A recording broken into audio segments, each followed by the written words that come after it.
For years, families were told that high housing costs were just the new normal, that higher payments were unavoidable, and that nothing could be done to solve it. Now, even CNN is saying the quiet part out loud, that mortgage payments, they're dropping. Housing costs are going down, and the numbers are moving fast. And this is hundreds of dollars a month right now that's going back into family budgets. Yeah, it's not at 3%, but we're getting close.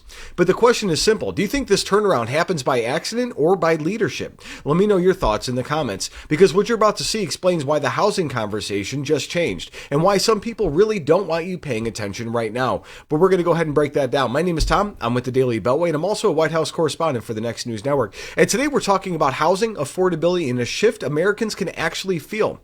But before we get into it, guys, we're a growing channel. Every like, comment, share, and subscription helps us grow and keep this reporting going. Also, sharing this matters more than you think. I want to show you guys a CNN clip, which is not common, but they actually did a good job on this. Check it out. Let's just say you're buying a $500,000 home. You're putting 20% down.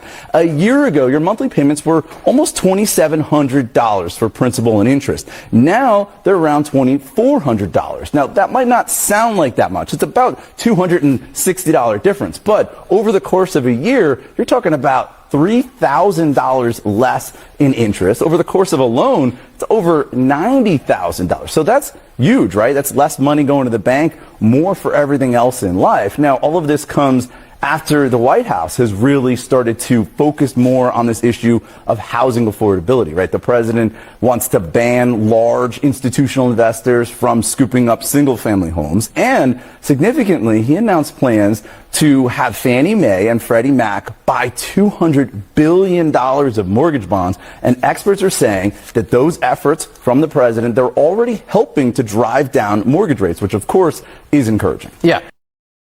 Finally, guys. I mean, when you flood the market with 30 million people trying to buy homes, you've got BlackRock and all these other people buying things up, and then they keep the interest rates high because they want people to rent.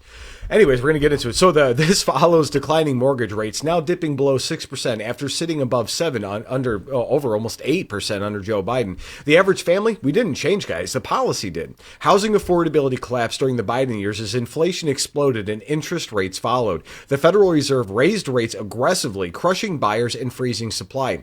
Under President Trump's return to office, the strategy changed. Fannie Mae and Freddie Mac increased mortgage bond purchases, and that pushed yields down and the rates they followed. It's simple mechanics. And industry data now shows buyers gaining tens of thousands of dollars in purchasing power, and sales, they're rising. Refinance activity is back, and households are breathing again. I want to ask you guys this. I want you to comment room to breathe if you think the lower payments matter, or comment too late if you think the damage to the economy has already been done.